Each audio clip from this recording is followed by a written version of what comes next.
앞장서는 것이 3대 공중파 방송의 일입니다. 공중파 방송이 이 공동체를 이끌어가야 돼요. 공중파 방송이라는 것은 뭐냐 하면 국민들의 재산입니다. 이 날아다니는 전파는 누구 재산이냐 하면 국가의 재산이고 국민의 재산, 그래서 공공재라고 해요. 공공재. 이 공공재를 쓸 때는 아주 조심해야 됩니다. 왜냐? 자기 것을 쓸 때는 좀 무리를 해도 돼요. 내 거니까. 내 돈이니까. 그러나 공공재는 저 수돗물하고 마찬가지예요. 어떤 마을에 우물물하고 마찬가지입니다. 그 우물물을 막 더럽히면서 자기 혼자 다 퍼가고 하면 되겠습니까? 그래서 한계가 있어요. 공중파는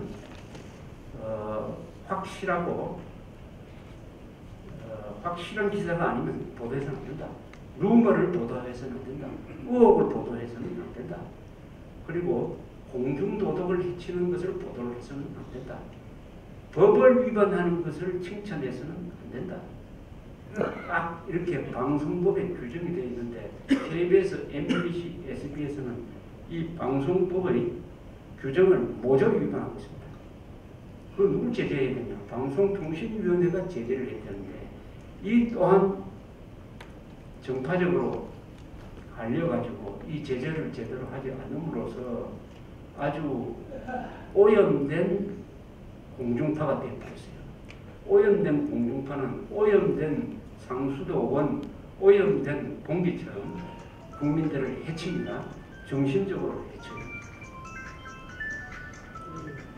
그러면 여기에 무슨 대책이 없느냐? 원론적인 해결책은 이렇게 되겠죠. 첫째, 국민 교양이 강화가 돼야 된다. 그다음에 모든 언론은 한국어에 의해서 이루어지니까 한국어를 정상화해야 된다. 선동 언론과 기자들에 대한 제재와 견제가 강화돼야 된다. 기자 재교육을 제대로 시켜야 된다.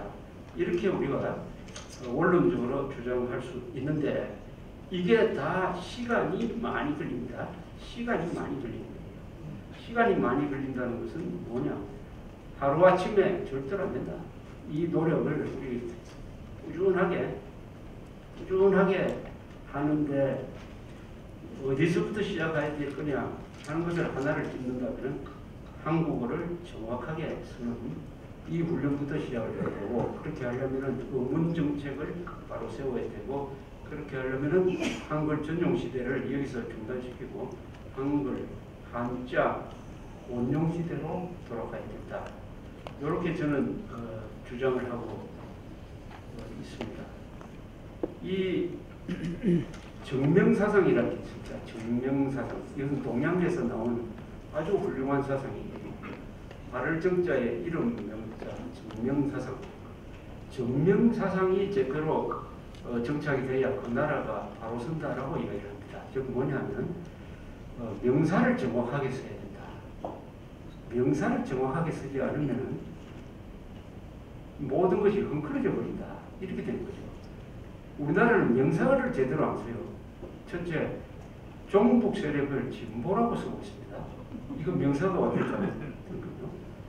수도 이전이라고 보도하지 않고 신행정 수도 건설이라고 거짓말을 했어요. 이것도 명사가 제대로 쓰여지지 않았던 것인데 이건 뭐라고 써야 되냐? 천도라고 써야죠. 천도, 수도를 옮긴다. 또는 수도 이전. 이렇게 써야 하는 것이죠.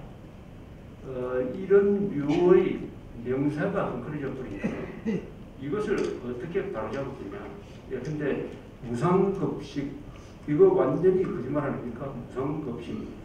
무상이라는 한자를 쓰면은 갚지 않아도 되는 밥이다.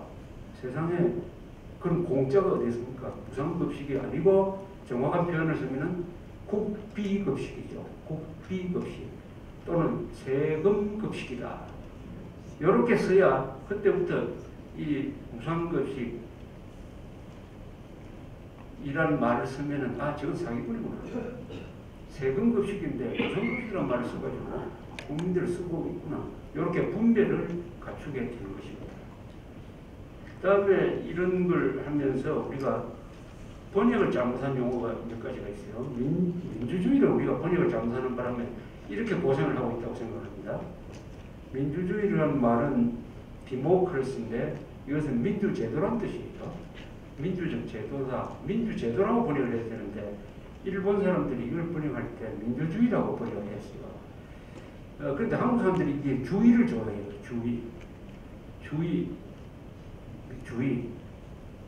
주의자 뭐 이런 표현도 연결했습니다만 무엇을 절대적인 진리라고 확신하는 것을 한국 사람들은 좋아합니다. 민주주의 잃어버리니까 그 말 때문에 민주제도라고 하면은 제도라는 것은 바꿀 수도 있고 외국 제도는 도입을 해가지고 고칠 수 있다 이렇게 되는데 디모크라시를 민주주의라고 하니까 사람들 머릿속에 무슨 선입관이 들어가느냐. 아, 이것은 절대적인 가치다. 민주주의니까, 주의니까 이것은 바꿀 수가 없다. 즉 하나님이다. 민주주의는 하나님이다. 이렇게 되어버렸어요. 그런데 일본 사람만 해도 이게 좀 실용적인 사람들이기 때문에 그 민주주의에 그렇게 빠지지 않는데 한국 사람들은 조선조 시절부터 이 사자 계급에 속하는 사람들이 주자학을 받아들이면서 다른 이론은 절대로 허용하지 않고 오직이 공자, 맹자, 주자 말씀만 지켜야 된다 하는 이런 도구마에 익숙하다가 보니까 어느덧 한국 사람들이 민주주의를 우상화하기 시작하고 교조화하기 시작했습니다. 그러다 보니까 한국 사람들은 민주주의는 무조건 좋은 것, 민주주의는 절대 신성불가침한 것, 이렇게 생각을 하게 되어가지고 사람들을 심판할 때 민주주의를 전지전능한 기준을 써요. 그래서 사람 잡으려면 제일 좋은 게 민주주의를 파괴한 사람이다. 민주주의를 파괴한 사람이다. 이렇게 상대방을 단죄하면서 자기는 민주주의를 안 지켜요. 그 남한테만 적용해요. 민주주의라는 절대. 이 번역이 잘못됐어요. 이것을 민주제도라고 번역을 했었어요. 민주제도라고 하면 얼마나 여유가 있습니까? 여유가 있어요. 박정희 대통령 말처럼 민주제도, 그럼 미국식 민주제도 그대로 가면 안 돼. 한국에 맞게 고쳐야 된다. 이렇게 하면 뭐 그럴 수도 있겠다 이렇게 생각하는데 주의 주장으로 되어버렸어요. 요새 요게 한국 정치를 지금 지배하고 있습니다. 뭡니까 그게? 민주주의라는 하나님이 요새 정치판을 흔들고 있어요. 경제민주화죠. 경제민주화 가지고 지금 새누리당은 뭐 저끼리 막 싸웁니다. 김종인이라는 사람이 경제민주화 안 하면 난 그만두겠다 하고 이게 경제민주화가 완전히 하나님이 되어버렸어요. 경제민주화. 민주주의를 좋아하다 보니까 이렇게 된 거. 이게 한국 사람들의 생각이 아주 특히 한국 지식인들, 문물보는 사람들이 지식이 천박하니까 천박한 사람들은 어떤 주의 주장만 나오면 거기에 홀딱 빠져가지고 그것밖에 못 봅니다. 이 세상이 얼마나 복잡하고 넓고 깊고하다는 것을 모르고 자기가 아는 그 지식 하나 가지고 이 세상을 재단하려고 하면은 어떻게 되느냐. 김종인식 경제민주화. 근데 그 경제민주화 내용이 천차만별이에요. 경제민주화라는 말은요, 이 만들어낸 사람이 없어요. 경제민주화라는 말을 사전에 찾으면 유일하게 딱 한 번 나오는 게 있어요.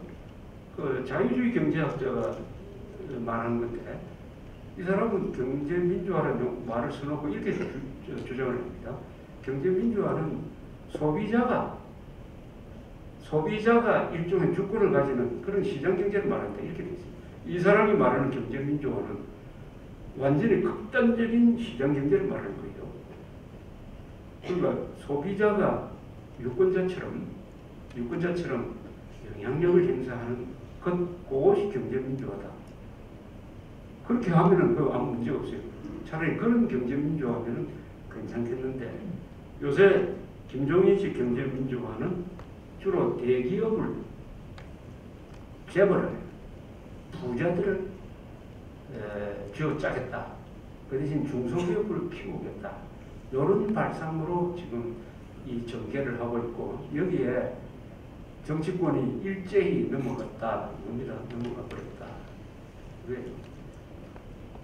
근데 우리의 도움이 되면은 재벌이든지 대기업이든지 괴롭혀서 도움만 되면 좋죠. 근데 그렇게 하면 도움이 안 된다 하는 것을